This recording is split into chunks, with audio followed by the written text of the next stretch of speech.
The Game of Life and How to Play It by Florence Scovel Shinn. Chapter 4. The Law of Non-Resitance. Resist not evil. Be not overcome of evil, but overcome evil with good. Nothing on earth can resist an absolutely non-resistant person. The Chinese say that water is the most powerful element because it is perfectly non-resistant. It can wear away a rock and sleep away all before it. Jesus Christ said, "Resist not evil," for he knew in reality there is no evil, therefore nothing to resist. Evil has come of man's vain imagination, or a belief in two powers, good and evil. There is an old legend that Adam and Eve ate of Maya, the tree of illusion, and saw two powers instead of one power, God. Therefore, evil is a false law man has made for himself through psychoma, or soul sleep. Soul sleep means that man's soul has been hypnotized by the race belief of sin, sickness, and death, etc., which is carnal or mortal thought, and his affairs have outpictured his illusions. We have read in a preceding chapter that man's soul is his subconscious mind, and whatever he feels deeply, good or bad, is outpictured by that faithful servant. His body and affairs show forth what he has been picturing. The sick man has pictured sickness, the poor man poverty, the rich man wealth. Young people often say, "Why does a little child attract illness when it is too young to even know what it means?" I answer that children are sensitive and receptive to the thoughts of others about them, and often outpicture the fears of their parents. I heard a metaphysician once say, "If you do not run your subconscious mind yourself, someone else will run it for you." Mothers often, unconsciously, attract illness and disaster to their children by continually holding them in thoughts of fear and watching for symptoms. For example, a friend asked a woman if her little girl had had the measles. She replied promptly, "Not yet." This implied that she was expecting the illness and therefore preparing the way for what she did not want for herself and child. However, the man who is centered and established in his right thinking, the man who sends out only goodwill to his fellow man, and who is without fear, cannot be touched or influenced by the negative thoughts of others. In fact, he could then receive only good thoughts, as he himself sends forth only good thoughts. Resistance is hell, for it places man in a state of torment. A metaphysician once gave me a wonderful recipe for taking every trick in the game of life. It is the acme of non-resistance. He gave it in this way. At one time in my life, I baptized children, and of course they had many names. Now I no longer baptize children, but I baptize events. But I give every event the same name. If I have a failure, I baptize it success, in the name of the Father and of the Son and of the Holy Ghost. In this we see the great law of transmutation, founded on non-resistance. Through his spoken word, every failure was transmuted into success. For example, a woman who required money, who knew the spiritual law of opulence, was thrown continually in a business way with a man who made her feel very poor. He talked lack and limitation, and she commenced to catch his poverty thoughts. So she disliked him and blamed him for her failure. She knew in order to demonstrate her supply, she must first feel that she had received. A feeling of opulence must precede its manifestation. It dawned upon her one day that she was resisting the situation and seeing two powers instead of one.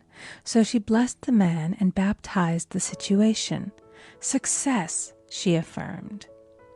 As there is only one power, God, this man is here for my good, and my prosperity, just what he did not seem to be there for. Soon after that, she met, through this man, a woman who gave her, for a service rendered, several $1,000s, and the man moved to a distant city and faded harmoniously from her life. Make the statement, "Every man is a golden link in the chain of my good, for all men are God in manifestation, awaiting the opportunity given by man himself to serve the divine plan of his life. Bless your enemy, and you rob him of his ammunition. His arrows will be transmuted into blessings." This law is true of nations as well as individuals. Bless a nation, send love and goodwill to every inhabitant, and it is robbed of its power to harm. Man can only get the right idea of non-resistance through spiritual understanding. My students have often said, "I don't want to be a doormat." I reply, when you use non-resistance with wisdom, no one will ever be able to walk over you. Another example. One day I was impatiently awaiting an important telephone call. I resisted every call that came in and made no outgoing calls myself, reasoning that it might interfere with the one I was awaiting. Instead of saying, "Divine ideas never conflict, the call will come at the right time," leaving it to infinite intelligence to arrange, I commenced to manage things myself. I made the battle mine, not God's, and remained tense and anxious. The bell did not ring for about an hour, and I glanced at the phone and found the receiver had been off that length of time, and the phone was disconnected. My anxiety, fear, and belief in interference had brought on a total eclipse of the telephone. Realizing what I had done, I commenced blessing the situation at once. I baptized it success and affirmed, "I cannot lose any call that belongs to me by divine right. I am under grace and not under law." A friend rushed out to the nearest telephone to notify the company to reconnect. She entered a crowded grocery, but the proprietor left his customers and attended to the call himself. My phone was connected at once, and 2 minutes later I received a very important call, and about an hour afterward, the one I had been awaiting. One's ships come in over a calm sea. So long as man resists a situation, he will have it with him. If he runs away from it, it will run after him.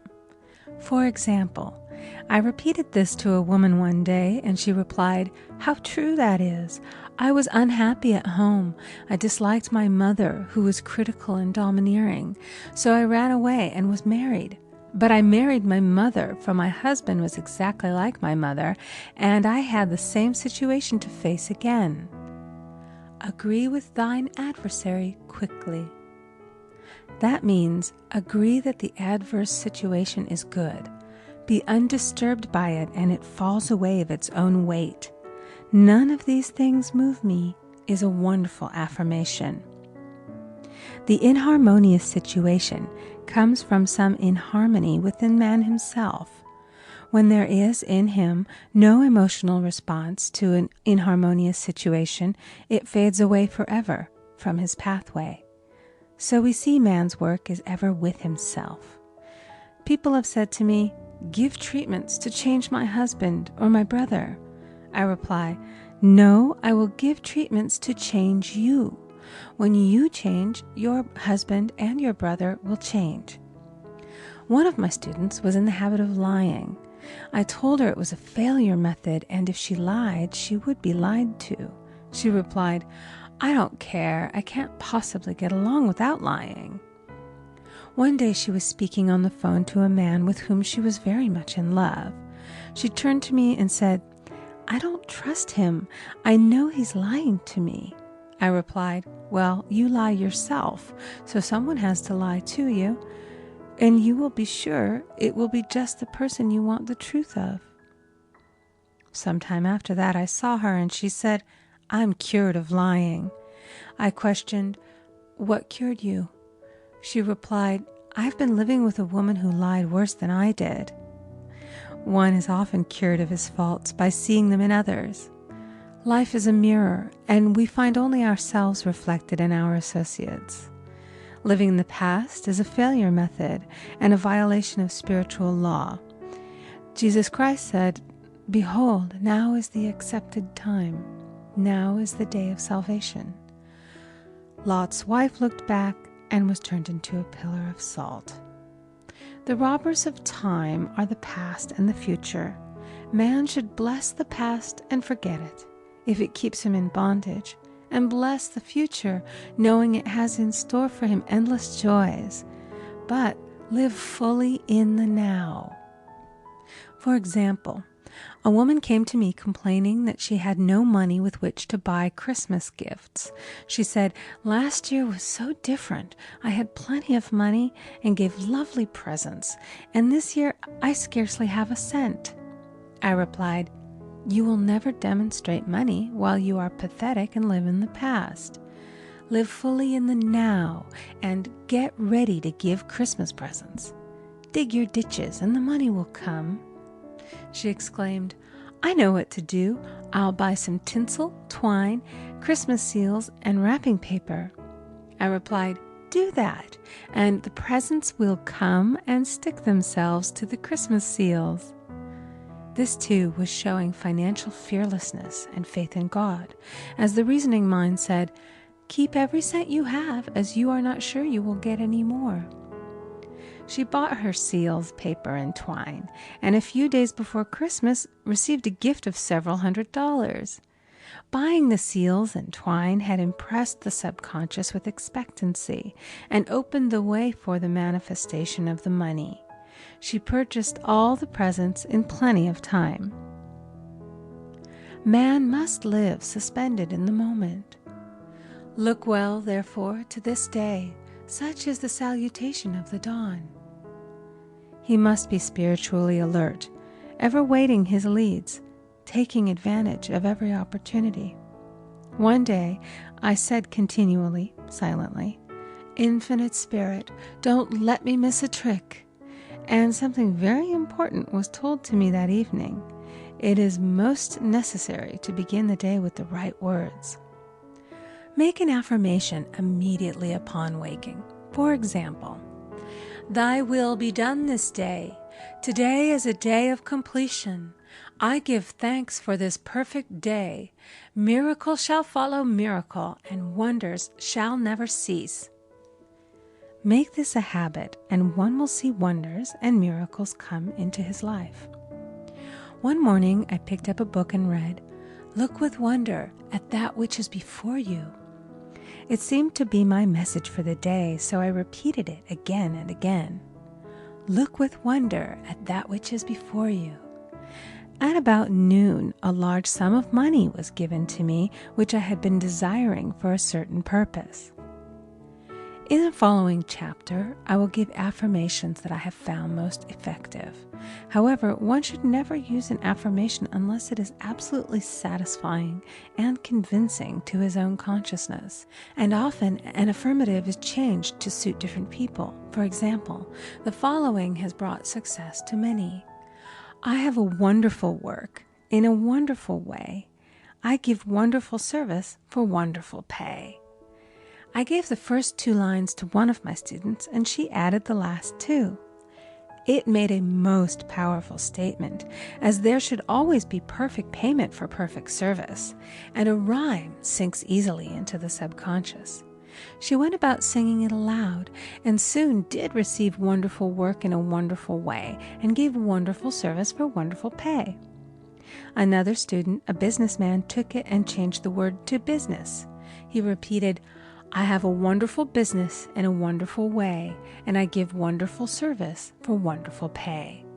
That afternoon, he made a $41,000 deal, though there had been no activity in his affairs for months. Every affirmation must be carefully worded and completely cover the ground. For example, I knew a woman who was in great need and made a demand for work. She received a great deal of work, but was never paid anything. She now knows to add wonderful service for wonderful pay. It is man's divine right to have plenty. more than enough. His barns should be full, and his cup should flow over. This is God's idea for man, and when man breaks down the barriers of lack in his own consciousness, the golden age will be his, and every righteous desire of his heart fulfilled. End of chapter 4. Recording by Amy Conger.